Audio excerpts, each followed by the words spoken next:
안녕하세요. 이번에 붓다 연대기를 펴낸 이학종입니다.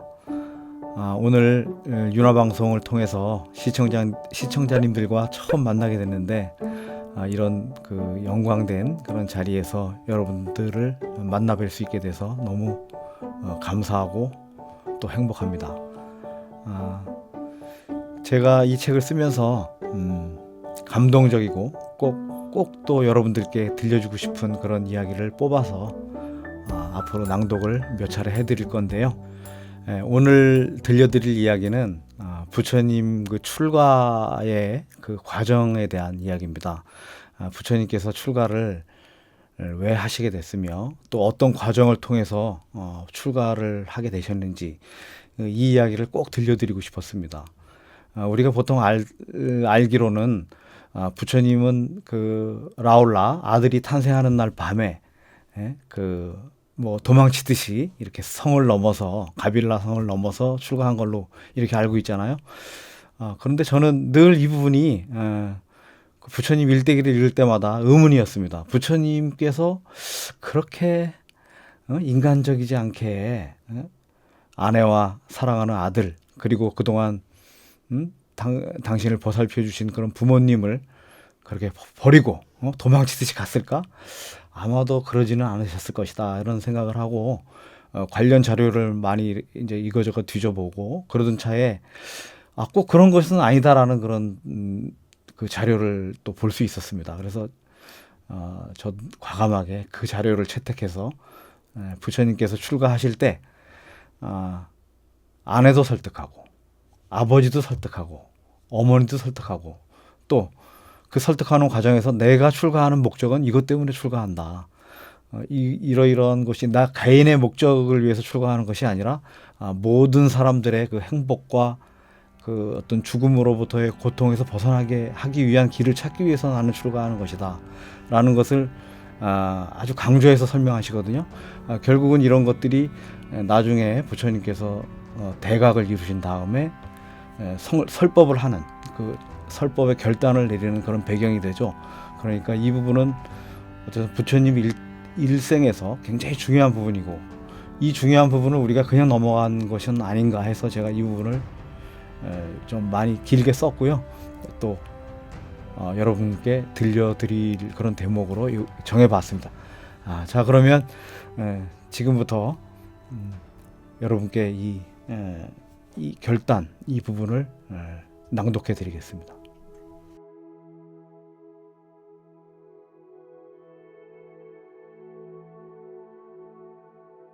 라울라의 탄생으로 한동안 잠재 상태에 있던 시타르타의 영혼의 불씨는 명상 수행의 체험과 함께 다시 불꽃을 피워 올리기 시작했다. 체험이야말로 그에게 가장 위대한 스승이었던 것이다. 야소다라와의 결혼은 그의 바람대로 성취되었다. 그로 인한 만족은 일시적인 것이라는 것을 잘 알고 있었지만 그 만족감이 점차 깊은 사랑으로 바뀌어가고 있음을 깨달았다. 라울라가 태어난 후 야소다라의 고통을 마음속 깊이 함께 나누는 시간이 많아졌다. 시타르타는 생모 마야대의 죽음이 자신의 출생과 연관되어 있다는 것을 그의 나이 10살 때부터 어렴풋이 알고 있었다. 그러나 출산이 얼마나 위험한 것인지를 피부로 실감한 것은 야소다라가 극심한 산통을 겪고 있을 때였다. 그 전에는 결혼 생활의 즐거움에 젖어 그런 위험을 잊고 있었다. 만약 야소다라에게 불행한 일이 생긴다면 장엄한 사랑도 그에 따르는 모든 만족도 함께 끝나버린다는 것을 비로소 깨달았다. 그는 라울라를 처음 본 순간 일어났던 연민의 정을 되새겨 보았다.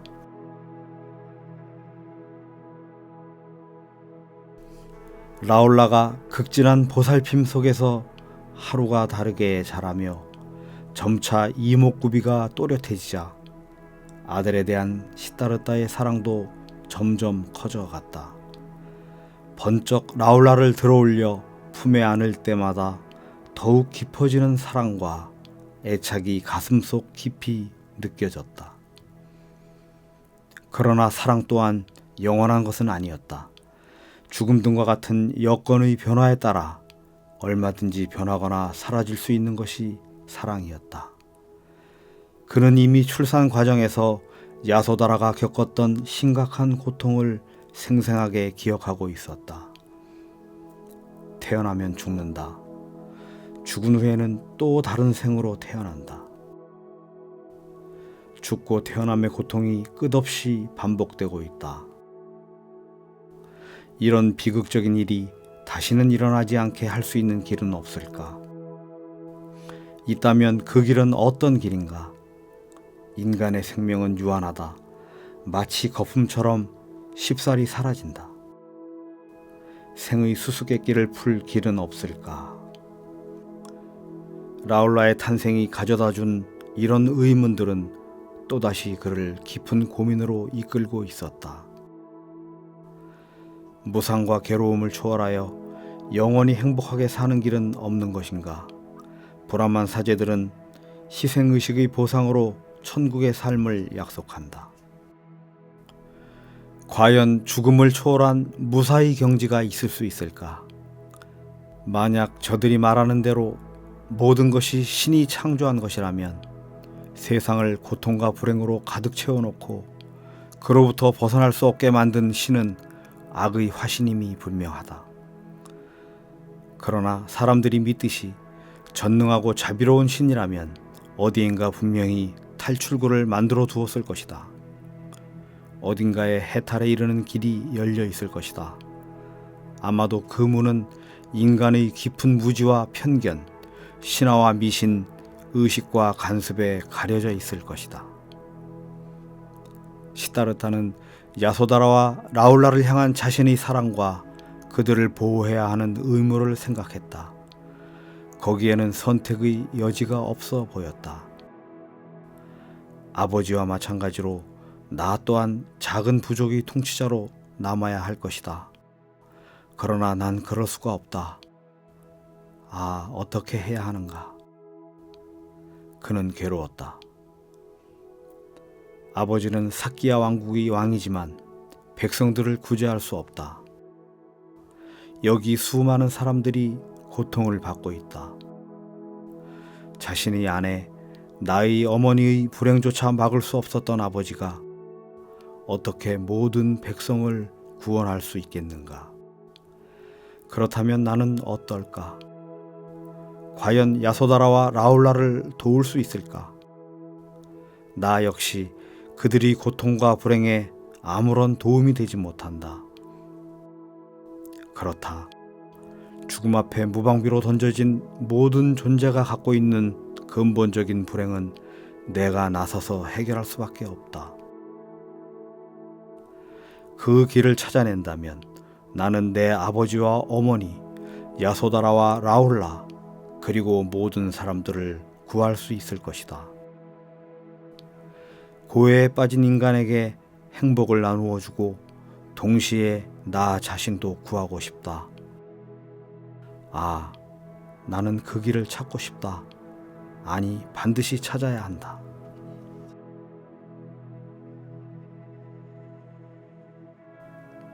그러던 중 수도다나 왕의 정신적 지주이자 시다르타의 스승이었던 아시타 칼라데왈라가 83세 나이로 세상을 떠났다. 마침 카필라와트 외곽에 공무차 나가 있던 수도다나 왕을 대신해서 시타르타가 태자의 자격으로 장례식에 참석하게 되었다. 아시타 칼라데왈라의 시체는 분홍색 천으로 단단하게 쌓여 목각에 담겨졌고 화장을 위해 로히니 강변으로 옮겨졌다. 시체는 히말라야에서 흘러내린 성스러운 강물에 잠깐 동안 담가졌다가 다시 강둑에 놓였다. 몇 발짝 떨어진 곳에는 화장할 준비가 되어 있었다. 잔가지를 위해 덮은 석자 남짓한 장작 더미에 기름이 부어지자 아시타 칼라데왈라의 시체가 올려졌다. 여러 불엄한 사제들이 베다 구절을 외우는 동안 한 사제가 횃불을 들고 장작 더미를 돌았다. 천천히 3바퀴를 돌고 난 사제는 장작 더미에 불을 붙였다. 시타르타는 조객들과 함께 시체를 휘말아 삼키는 불길을 바라보고 있었다. 그는 스승의 죽음이 슬펐고 심경 또한 몹시 우울했다. 아시타 깔라데왈라는 카필라와트에서 가장 존경받는 사람 가운데 하나였다. 그러나 그의 죽음도 평범한 다른 사람들이 그것과 다를 바 없었다. 스승의 장례를 치르면서 시타르타는 다시금 인간 고에 관하여 깊이 고민하게 되었다. 이럴 때 불멸의 영혼은 어떻게 되는 것일까? 그것은 죽음에 이르러 육체를 버리고 떠나는 것인가? 화장하는 연기와 함께 하늘로 올라가는 것인가? 알 수 없는 일이다. 아직까지 내가 아는 사람들 가운데 가장 뛰어난 현자인 아시타 깔라데왈라도 저럴진데 다른 사람들은 말에 무엇하랴? 거기서 벗어나는 길이 없는 것일까? 어지럽게 일어나는 온갖 생각들로 인해 그는 장례의식이 끝날 때까지 거기 남아 있을 수 없었다. 집으로 돌아가야겠다고 생각했다. 궁으로 돌아오는 길에 그는 야소다라에게 이러한 인생의 고뇌를 해결할 길을 찾아 나설 수밖에 없음을 이해시켜야겠다고 거듭 결심했다. 야소다라는 장례식에서 돌아온 시타르타의 얼굴이 평소와는 달리 상기되어 있음을 단박에 알아챘다. 실제로 스승의 죽음과 화장 절차를 지켜본 시타르타는 좀처럼 마음의 안정을 찾지 못하고 있었다.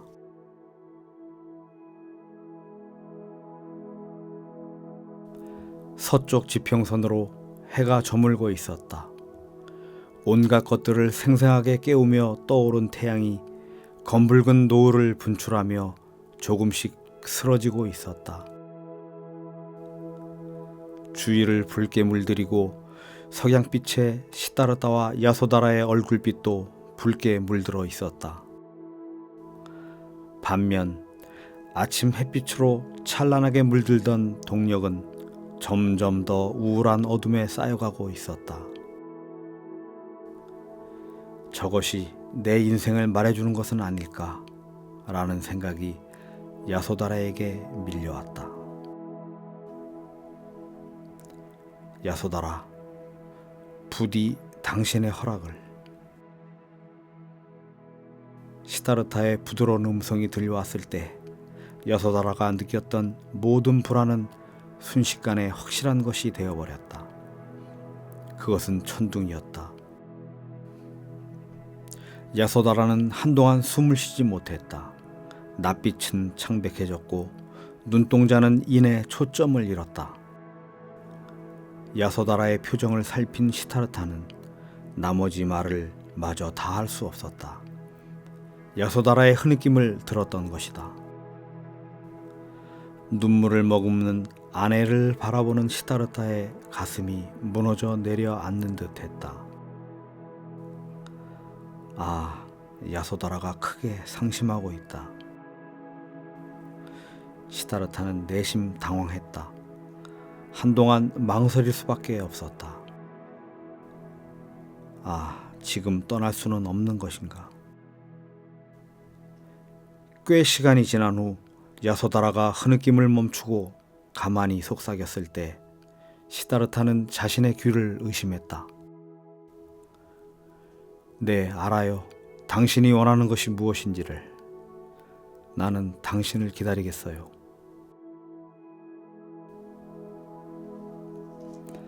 항상 그들 주위를 맴돌던 시녀들이 평소와 다른 시타르타와 야소다라의 행동을 발견하고는 무엇인가 중대한 변화가 일어나고 있음을 감지하게 되었다. 그녀들이 수군거림이 고따미에게 전해지는데 그리 긴 시간이 걸리지 않았다. 고따미를 통해 수도다나 왕이 달라진 분위기를 알게 되는 것도 시간 문제였다. 며칠 후 고따미는 야소다라를 불러 시다르타와 사이에 무슨 일이 있었는지 자초지종을 캐물었다. 시다르타가 곧 숲으로 떠날 생각을 하고 있다는 게 사실이냐? 야소다라는 시어머니를 향해 미소를 지어 보였다. 그리고 체념한 듯 대답했다. 네, 그는 머지않아 궁을 떠나게 될 거예요. 뭐라고? 그게 정말이야? 그런데 어떻게 너는 그렇게 당연한 일이라도 되는 것처럼 태연히 말하고 있는 거냐? 말려야 될 게 아니냐? 넌 아직 젊고 남편이 필요한 시기다. 거기에다 라울라는 아직 어린 나이가 아니냐? 라울라에게도 아직 아버지가 곁에 있어 주어야 해. 태평한 며느리에게 실망했다는 표정을 지으며 고따미가 말했다. 그러나 야소다라는 시다르타의 결심이 하루 이틀 사이에 이루어진 것이 아니며 쉽게 번복될 일이 아니라는 것을 잘 알고 있었다. 시다르타가 숲으로 떠날 결정을 내린 것은 실로 여러 해에 걸친 심사숙고의 결과였다. 그동안 그는 선과 악, 정의와 불의, 진실과 거짓, 인생의 무상에 대해 끝없이 생각하고 묻고 또 물었다. 그러고는 마침내 출가를 결심하기에 이른 것이었다. 물은 역류하지 않는다. 무엇으로든 물길이 가로막히면 물줄기는 반드시 빠져나갈 길을 찾는다. 시다르타는 이미 인간이라는 존재 앞에 놓인 수없이 많은 장애 사이로 난 틈새를 발견하고 있었다. 그에게 제왕의 권위나 명예, 영화 따위는 이미 아무런 의미가 없었다. 야소다라는 생각했다. 내가 할 수 있는 최선의 길은 그가 몰두하고 있는 인간고 해결의 길을 찾도록 놓아두는 것이리라. 만약 기대했던 길을 찾지 못하고 돌아오더라도 그가 시도도 해보지 않았다고 자신을 자책하는 일은 없을 것이 아닌가. 그러나 그가 무언가를 찾아낸다면 모두가 그의 덕을 보게 될 것이다.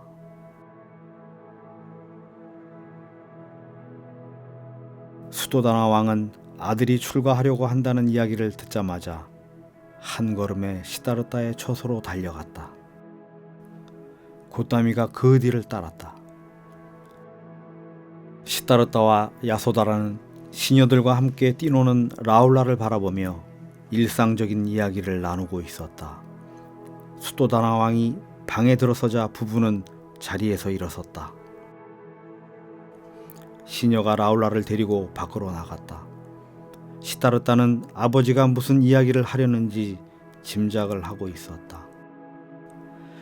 수도다나 왕이 자리에 앉은 후 다른 사람들도 뒤따라 자리에 앉았다. 출가하기로 결심했다는 것이 사실이냐? 시다르타를 바라보며 수도다나 왕이 근엄한 목소리로 물었다. 핏기를 잃은 그의 얼굴이 몹시 우울했다. 시다르타의 굳게 담은 입술조차 그에게는 미소를 짓는 것으로 보였다. 수도다나와 고따미는 둘 가운데 누군가가 대답하기를 기다리며 야소다라와 시다르타를 번갈아 쳐다보았다. 야소다라는 시다르타를 바라보며 당신이 대답을 해드려야 하지 않나요? 라고 눈짓으로 말했다. 무겁게 침묵이 흘렀다.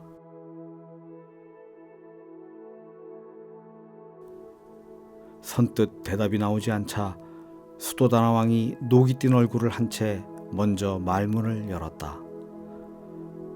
전통적으로 크사트리아는 중년이 지나 출가하는 것으로 여겨왔다. 그런데 시다르타, 너는 이제 겨우 29살이 아니냐. 그따위 출가 생활을 시작하기에는 너무 젊은 나이다. 게다가 당장 내가 전념해야 할 다른 책임이 있지 않느냐. 시다르타는 이 순간 아버지를 설득하지 않으면 안 되겠다고 판단했다. 아버지, 그것은 브라만 사제들이 자기들의 기득권을 지키기 위해 만들어 놓은 악습일 뿐입니다. 그들은 수천 년 동안 전해 내려온 명상의 본뜻을 저버리고 종교적 의례로 외양화된 기도나 제사로 일관하면서 사기라는 회개한 제도를 강조하고 있습니다. 아버지, 어떻게 인간을 젊다, 중년이다, 늙었다고 정할 수 있습니까? 어려서 죽은 사람에게 중년이란 없습니다. 젊어서 죽은 사람은 노년이 무엇인지 알지 못합니다. 무상과 인간고를 해결하는 일을 왜 노년으로 미뤄야 합니까? 어떻게 그때까지 살 거라고 확신할 수 있습니까? 아버지께서는 브라만 사제들의 이야기를 따지지 않고 그대로 따르고 계십니다. 브라만들은 보다 많은 재물을 걷기 위해 사람들이 가능한 오랫동안 가정에 머물기를 원합니다. 아버지는 지금 자신들이 사회적 지위를 잠식하고 있는 크샤트리아를 세속에 가둬두기 위해 브라만 사제들이 쳐놓은 그물에 사로잡혀 있는 것입니다. 아들아, 너는 지극히 이기적이구나. 너는 너에게 부과된 크샤트리아의 의무와 책임에 겁을 먹고 숲으로 들어가 웃는 자가 되려고 하는 것이 아니냐. 너는 개인적인 고뇌로부터 벗어나기 위해 너의 도움이 필요한 다른 사람들을 버리려 하는 것이 아니냐.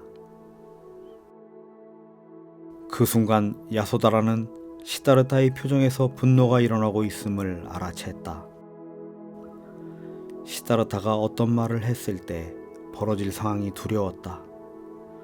무언가 나서 분위기를 바꿔야 하겠다는 생각을 내는 순간 시다르타가 먼저 입을 열었다.